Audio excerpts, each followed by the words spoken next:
பாக்தாத்திலிருந்து ஒருவன் புறப்படுகிறான். அவன் யாருன்னா ஒரு அத்தர் வியாபாரிங்க. இங்க இருக்கிறவங்களுக்கு கேட்கிற அத்தர்னா என்னன்னு தெரியுமா? அது திரவம் தானே. ஏன் திரவியம்னு சொன்னீங்க? அது உண்மையிலேயே திரவியம் தான்.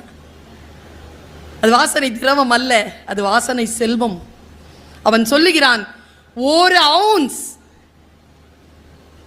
அத்தரை பிழிவதற்கு நான் 1,00,000 ரோஜா பூக்களை பிழிய வேண்டும். 1,00,000 ரோஜா பூக்களை பிழிந்தால் தான் 1 அவுன்ஸ் எனக்கு கிடைக்கும். அவன் வித்தகன், அவன் வித்தக்காரன். யாருக்காக அலைகிறான் என்றால், இந்த அத்தரை தேடி ஒருத்தன் இருக்கிறான். அவன்கிட்ட இந்த அத்தர் போச்சுன்னா அந்த ரசிகன் கிட்ட போயிடணும். அவன் ஒரு ரசிகனை தேடி கிளம்புறான். பாக்தாத்தில் இருந்து வந்துட்டான், இந்தியா வந்துட்டான்.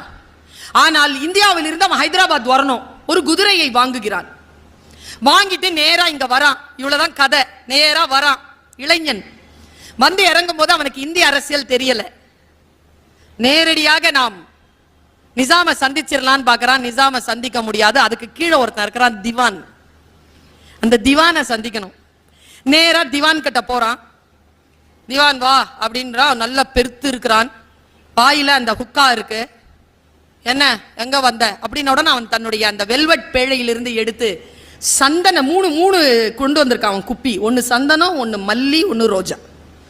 சந்தனத்தை எடுத்து அவன் முன்னால வைக்கிறான். அவ்வளவு பணிவோடு வைக்கிறான். அதுக்கு அப்படிமா, நான் பாக்தாத்தில் இருந்து வருகிறேன், இந்த வாசனை திரவியத்தை நிசாமிடம்.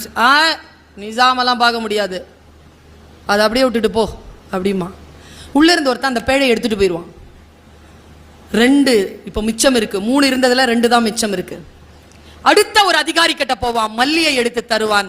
அவனும் அதன் மீது பேராசை கொண்டு இவனை துரத்தி. என்ன செய்வதுன்னு இவனுக்கு தெரியாதுங்க இந்த அத்தர் இளைஞனுக்கு. எப்படியாவது மன்னனை சந்தித்து விட வேண்டும், இங்க அங்க அலைவான். நிறைய நிராசைகள்.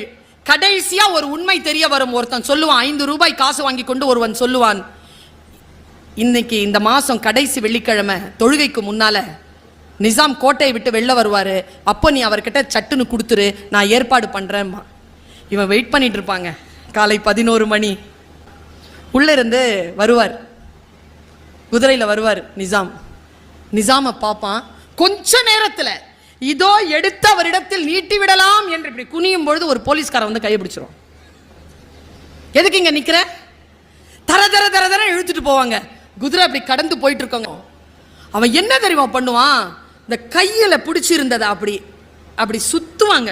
சுத்தி இப்படி வந்து இடுப்புல இருந்த அந்த குப்பியை எடுப்பான். இந்த நிசாம பார்ப்பான். நிசாம் அவனை கடந்து போயிருப்பார். இப்படி கடந்துருவாங்க. ஓடி போயும் கொடுக்க முடியாது, அவ்வளவு மக்கள் வெள்ளம். என்ன செஞ்சான்? அவன் எடுத்து அந்த கோல்கொண்டாவை திரும்பி பார்ப்பான். மன்னன் இங்க போயிட்டு இருக்கான். கோல்கொண்டாவை திரும்பி பார்ப்பான். அதன் பாறை அவன் கண்ணில் படும். எடுத்து அந்த குப்பியை ஒரே அடி அடிப்பாங்க அந்த பாறையில. அதிலிருந்து வெளிவரக்கூடிய வாசனையில் ஆயிரக்கணக்கான மக்கள் மதிமயங்கி நிற்பார்கள். அந்த நிசாமினுடைய குதிரை அடுத்த அடி எடுத்து வைக்க முடியாமல் அந்த வாசனையில் என்றபடியே நிற்கும். அதற்கு மேல் உட்கார்ந்திருந்த நிசாம் கண்களை பாதியில் மூடிக்கொண்டு, இது யாருடைய வாசனை, சொர்க்கத்தில் இருந்து வந்திருக்கிறதோ என்று இப்படி கண்ணை மூடிக்கிட்டு இப்படியே ரசிப்பான். பாக்தாத் இளைஞன் அந்த மன்னனை பார்ப்பான். வந்த வேலை முடிஞ்சிருதுரா என்று சொல்லி தன்னுடைய துப்பட்டாவை எடுத்து மறுபடியும் டர்பனாக கட்டிக்கொண்டு குதிரையில் ஏறி பாக்தாத் புறப்பட்டான் என்று சொல்லி அந்த கதையை முடிப்பான். ரோஜா அத்தர் என்று அந்த கதைக்கு பெயர். தெலுங்கிலிருந்து தமிழிலே மொழிபெயர்க்கப்பட்டு சாகித்ய அகாடமி விருது பெற்ற ஒரு கதை அது.